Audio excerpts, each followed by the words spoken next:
Balance sheet में देखो हमारे पास, जैसे हम लोग 11th में बैलेंस शीट बनाते थे ना, उसका जो फॉर्मेट था वो था हॉरिजॉन्टल।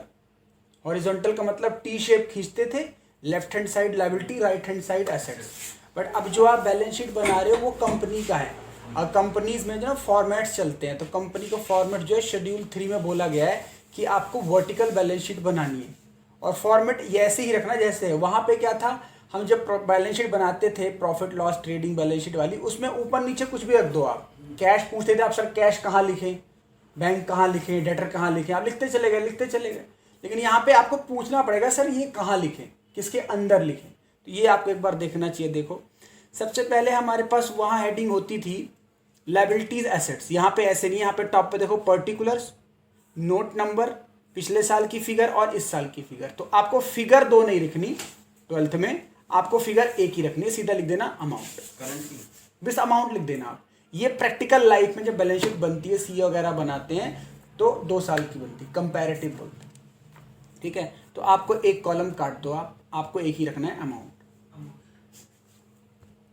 क्वेश्चन में एक ही करना है। हाँ, सिर्फ अमाउंट लिख देना आप। अब देखो सबसे पहले क्या है, इक्विटी एंड लायबिलिटीज। सबसे पहला फॉर्मेट क्या आ गया, इक्विटी एंड लायबिलिटी। वहां होता था लायबिलिटी, यहाँ पे इक्विटी भी लिखा है। ठीक है, और इसमें देखो पहला लिखा है first heading is equity and liability. अब उसके अंदर बड़ी बड़ी 4 हेडिंग देखो, बोल्ड वाली देख रहे हो, 4 heading mainly, share holder fund, share application money, pending allotment, non current liability और करंट लायबिलिटी। मतलब 4 ही हेडिंग है।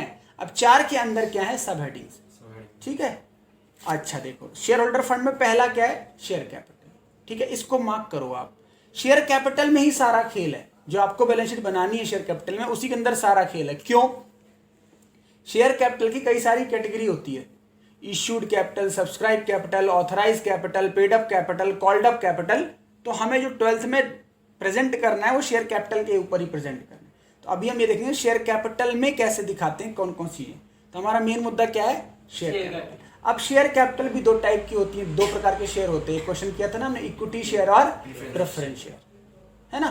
चलो आगे बढ़ते हैं, रिजर्व एंड सरप्लस। ये रिजर्व एंड सरप्लस क्या है, जितने प्रकार के रिजर्व होते हैं और जो प्रॉफिट होता है वो इस हेडिंग के अंदर आता है। जैसे मान लो profit and loss account, 11th में याद करो कैपिटल में जोड़ देते थे, लॉस माइनस कर देते थे। यहाँ पे आपको कैपिटल में नहीं छेड़ना, उसको रिजर्व एंड सरप्लस के अंदर दिखाना है। और रिजर्व जितने आएंगे, जनरल रिजर्व, अभी क्वेश्चन करते कैपिटल रिजर्व, है ना, तो सारे रिजर्व इस हेडिंग के अंदर। ये कंपनी का प्रेजेंटेशन है। सर रिजर्व और सरप्लस दोनों एक ही है? नहीं, रिजर्व अलग है, सरप्लस मतलब प्रॉफिट का एक पार्ट जो रिजर्व होता है वो। अब अगला देखो, money receive against share warrant. ये आपको 12th में नहीं देखने को मिलेगा, बस आप ये एक बार देख लो, इसको नमस्ते बोल दो। Money receive against share warrant, ये एक ऐसी हेडिंग है जिसमें कभी कभी ऐसा हो जाता है कि हम शेयर नहीं दे पाते, तो लोगों को एक डॉक्यूमेंट दे देते हैं, उसे शेयर वारंट बोलते हैं। हमें ये नहीं करना। नहीं काटो मत, हल्का बिंदु लगा दो, आपसे मतलब नहीं है। सेकंड टॉपिक क्या है, देखो सेकंड हेडिंग क्या आ गई, share application money, pending allotment. थोड़ा शब्द तो सुना हुआ है, अलॉटमेंट वगैरह, ये पता है क्या है, ये भी आपको 12th में नहीं करना। ये पूरी बैलेंस शीट हम पढ़ रहे हैं, बट आपको 12th में मिलेगा ही नहीं ऐसी एडजस्टमेंट। तो शेयर एप्लीकेशन में पेंडिंग अलॉटमेंट, मान लो 31 मार्च आ गई, तुमने एप्लीकेशन तो कर दी, अलॉटमेंट की नहीं, वो अप्रैल में, तो दिखाना तो पड़ेगा ना शेयर होल्डर को भाई एप्लीकेशन मिल गई है, अलॉटमेंट अभी नहीं किया। तो ये वो वाली हेडिंग, इसको 12th में नहीं देखने को मिली। आगे अब आई आपकी मेन परिवार की एंट्री, नॉन करंट लायबिलिटी। तो सिंपल सी हेडिंग है, देखो नॉन करंट और करंट, ऐसा मान लो 12 महीने से ऊपर की जो लायबिलिटीज होती हैं वो नॉन करंट, और 12 महीने के अंदर जो पे आउट हो जाती है वो करंट। बस ऐसी 2 एसेट मिलेंगे, नॉन करंट एसेट और करंट एसेट। तो अब देख लो आप, पहली हेडिंग क्या है, नॉन करंट लायबिलिटी में लॉन्ग टर्म बोरिंग। तो बताओ शॉर्ट टर्म बोरिंग कहाँ जाएगा, करंट लायबिलिटी। नीचे देख लो, साथ साथ देखो नीचे, ऊपर लॉन्ग टर्म बोरिंग, नीचे short term borrowing. Deferred tax liability, ये रुक जाओ। Other long term liability, other long term पता नहीं चल रहा किस चीज की, लेकिन लॉन्ग टर्म है, 14-15 महीने पे करनी है, तो इधर आ गया। अदर शॉर्ट टर्म कहाँ जाएगी, नीचे आ जाएगी। लॉन्ग टर्म प्रोविजंस ऊपर आ गए, शॉर्ट टर्म प्रोविजंस नीचे आ गए। सर इसमें अभी डेफर्ड टैक्स लायबिलिटी में रुका है। अब करंट लायबिलिटी में देखो, शॉर्ट टर्म बोरिंग होगा, ट्रेड पेबल्स। ये पता है क्या है, यहां लिखो सामने, क्रेडिटर्स को यहाँ पे ट्रेड पेबल्स बोलते हैं। बैलेंस शीट में, सॉरी कंपनीज में ट्रेड पेबल्स हो गया, बिल्स पेबल हो गया, जो हमने 11th में करा था ना ये सब क्रेडिटर वगैरह, उसको हम एक कॉमन नाम देते हैं ट्रेड पेबल। फिर अदर करंट लायबिलिटी हो गया और शॉर्ट टर्म प्रोविजंस हो गया। ठीक है, यहाँ पे हमारी लायबिलिटी का पार्ट खत्म हो गया, टोटल अमाउंट आ गया। डिफरेंट रहेगा ना। एसेट साइड आओ, non current asset. Non current asset मतलब बताओ कौन से एसेट जो आपके बैलेंस शीट में नॉर्मली सालों तक रहते हैं। तो इसमें पहला है फिक्स एसेट्स। अब फिक्स में टेंजिबल और इनटेंजिबल। टेंजिबल और टेंजिबल में क्या लिखोगे बताओ? Land, building, plant and machinery, ये सब चीजें लिखोगे आप। और इनटेंजिबल में आपको पता है गुडविल, पेटेंट, ट्रेडमार्क। इन दोनों को हल्के में लो, ये आपको 12th में देखने को नहीं मिले। कैपिटल वर्क इन प्रोग्रेस, कोई एसेट्स काम चल रहा है जिसपे, जैसे मान लो आपका कोई प्लांट बन रहा है तो वो कैपिटल तो है लेकिन वर्क इन प्रोग्रेस। कोई इंटेंजिबल पे काम चल रहा है, कोविड-19 की वैक्सीन दुनिया बना रही है, अभी बनी नहीं, लेकिन जिस दिन मैंने ट्रेडमार्क ले लेगी नो भाई से आप सबको अपने नाम से बेचेगी। जैसे मान लो इंडियन कंपनी बना ले, बाबा रामदेव ने कोरोनिल बोल कर हल्ला कर दिया, गवर्नमेंट चुप कराया ना उसको, बोलेगा नहीं नहीं नहीं ऐसा नहीं करना बेटा, हल्के मत ले। बहुत शॉकिंग। ठीक है, इंटेंजिबल एसेट अंडर डेवलपमेंट, ठीक है ना, मतलब ऐसा कोई इंटेंजिबल जिसपे काम चल रहा है, trade and paid.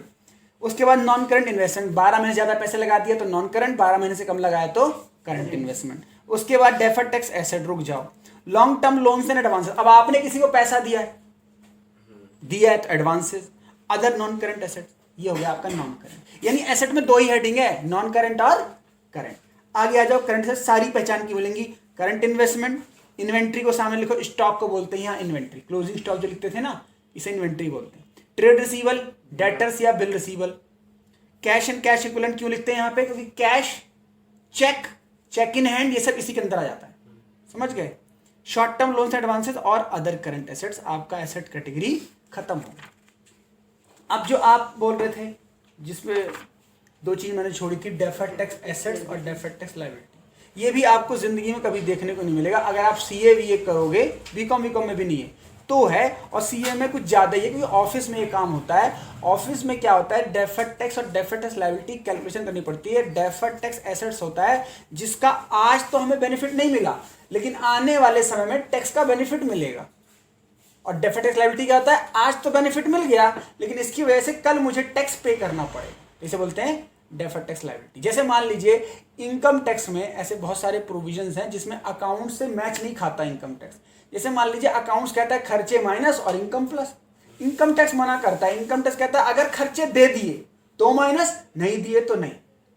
Income tax कहता है अगर डोनेशन दी तो नहीं, बाकी चीजें, मतलब वो कुछ चीजों को ना मना करवा देता है, हम नहीं देंगे, उसे हम बोलते हैं अलाउड डिसअलाउड।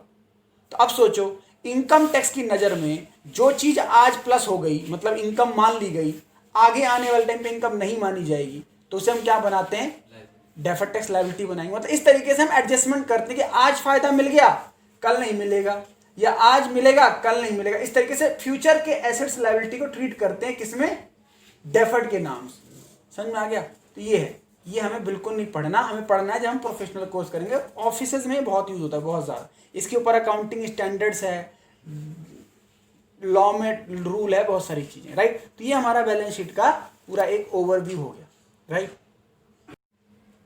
अब बैलेंस शीट में शेयर कैपिटल में शेयर होल्डर फंड के अंदर जो शेयर कैपिटल थी सिर्फ उसका क्या बना रहे हैं, नोट्स टू अकाउंट्स बोलते हैं। क्या बोलते हैं, नोट्स टू अकाउंट्स। मतलब एक हेडिंग के अंदर जब बहुत सारी सब हेडिंग आ जाए तो उसे हम बैलेंस शीट में नहीं पूरा वहीं रख देते, उस पर हम लिख देते हैं नोट 1, नोट 1।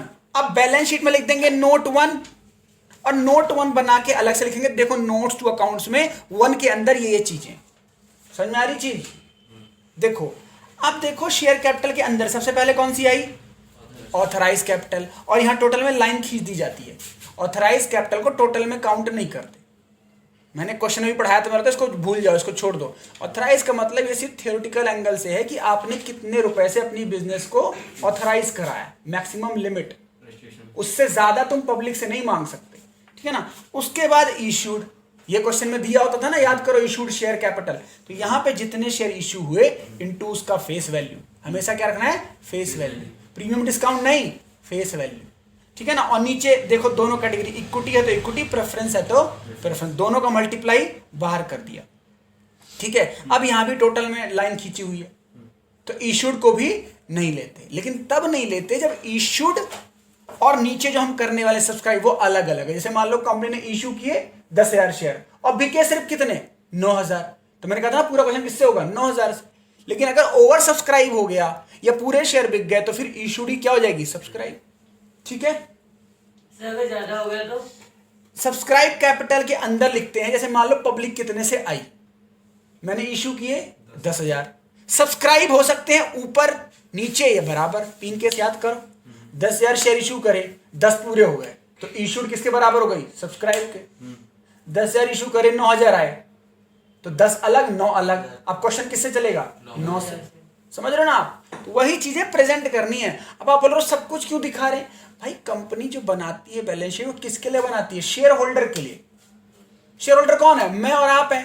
कंपनी शेयर खरीदती है ना, पब्लिक खरीदते हैं ना उसके, तो मैं और आप कैसे ले लेंगे शेयर, हमने बोल रखा है, यानी कंपनी लॉ में लिखा है शेयर होल्डर को हर चीज खुला खुला साफ साफ दिखाओ, क्योंकि हर कोई कॉमर्स पढ़ा लिखा नहीं है, क्योंकि हर कोई 12th में बैलेंस शीट नहीं जानता, उसको समझानी पड़ेगी। तो आप पढ़ रहे हो ना, आप ही तो बनाओगे बैलेंस शीट कल कंपनी की, तो आपको बताना पड़ेगा ना भाई देखो ऐसे, है ना।